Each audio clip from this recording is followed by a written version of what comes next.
सीतापुर गांव में रहती थी एक चुड़ैल, लेकिन इस बात से गांव के लोग अनजान थे। जब तक पूरे गांव की एक एक औरत के गहने मेरे पास नहीं आ जाते, मैं इस गांव को छोड़कर नहीं जाऊंगी, चाहे इसके लिए मुझे लोगों को गायब ही क्यों ना करना पड़े। दूसरी तरफ गांव की औरतें बात कर रही थी। अरे सुन रही हो, ये देखो, मैंने कल ही नया हार बनवाया है सोने का, कैसा लग रहा है? बहुत ही अच्छा। अच्छा है ना, पहले तुम पहनो, फिर शादी में अपनी होने वाली बहू को दे देना। और क्या, सोने चांदी का यही तो फायदा है, जितना पुराना उतना महंगा। लेकिन एक एक पैसा बचाकर ये लेना सच में बहुत मुश्किल हो रहा था मेरे लिए। तभी वहां पहली का पति आ जाता है। गांव में एक औरत के घर के सोने के सारे गहने चोरी हो गए। लोग बातें बना रहे कि गांव में कोई चोर घुस आया है जो घर की कोई चीज को हाथ नहीं लगाता, पर सिर्फ सोने के गहनों को ही चुराता है। अब तुम ना अपने ये गहने संभाल कर रखना। हे भगवान, ये क्या बोल रहे हैं? ये तो वही बात हो गई कि गांव बसा नहीं और लुटेरे पहले आ गए। दूसरी तरफ गांव के ही एक घर में रंजना रहती थी। उसके पति का गांव में चाउमीन का ठेला था। एक दिन उसके घर में एक औरत आती है।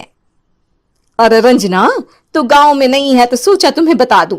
गांव में बात चल रही है कि गांव में एक चोर घुस आया है जो घरों के सोने के गहने चुरा लेता है। अरे मैं तो सिर्फ ये कान की छोटी सी बाली ही सोने की पहनती हूँ, बाकी गहने तो मैंने गांव के बैंक में लाकर रखे हैं। ये क्या होता है? ना बाबा ना, हमारे गांव की औरतें तो गहने अपने पास ही रखती है। जब कहीं जाना हो तो बस अलमारी से गहने निकालो और पहन लो। दूसरी तरफ एक औरत हाथ में टोटके वाली छोटी सी गुड़िया लेकर घर में चली आती है। अरे कोई है? घर की औरत है क्या? क्या है ये गुड़िया? ये कोई ऐसी वैसी गुड़िया नहीं है, ये जादुई गुड़िया है। इसको घर की अलमारी में रखना। अगर तुम्हारे घर पर किसी की बुरी नजर होगी तो रात भर में ये पतली सी गुड़िया मोटी हो जाएगी। मैं कल आकर ये गुड़िया ले जाऊंगी और तुम्हारे घर की सारी बुरी नजर छूट जाएगी, समझी? अरे वाह, ये तो बहुत कमाल की गुड़िया है, दे दो। कितने की है एक? अरे नहीं नहीं नहीं, ये फ्री की है। मेरा काम इस पूरे गांव को बुरी नजर से दूर रखने का है। हाँ। भली औरत उसके हाथ से वो गुड़िया लेकर अलमारी में रख देती है। लेकिन अगली सुबह जब वो उस गुड़िया को देखती है तो पतली सी गुड़िया मोटी हो चुकी होती है। हे भगवान, ये क्या? किसने मेरे घर को बुरी नजर से बांध रखा था? तभी वो गुड़िया वाली भी आ जाती है। मैंने कहा था ना, घर पर बहुत ज्यादा बुरी नजर है। लाओ, ये गुड़िया मुझे दे दो। औरत वो गुड़िया उठाकर उसे दे देती है।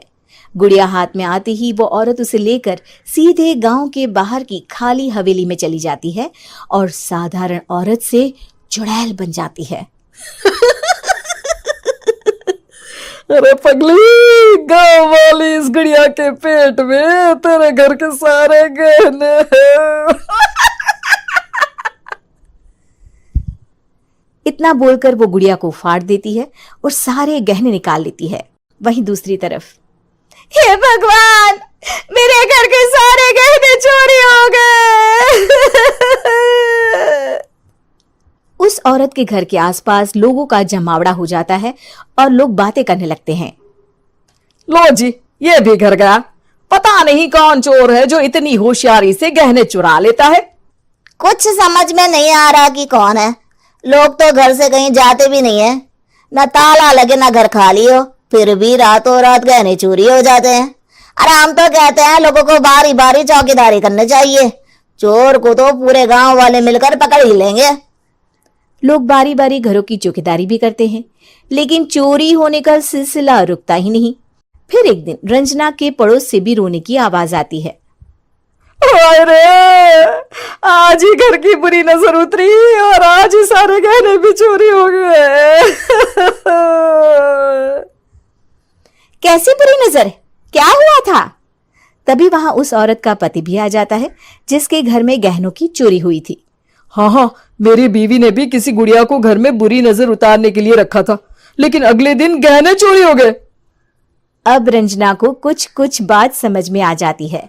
वो गांव वालों से कहती है, देखिए अब आप लोग चिंता ना करें, जल्द ही चोर पकड़ा जाएगा।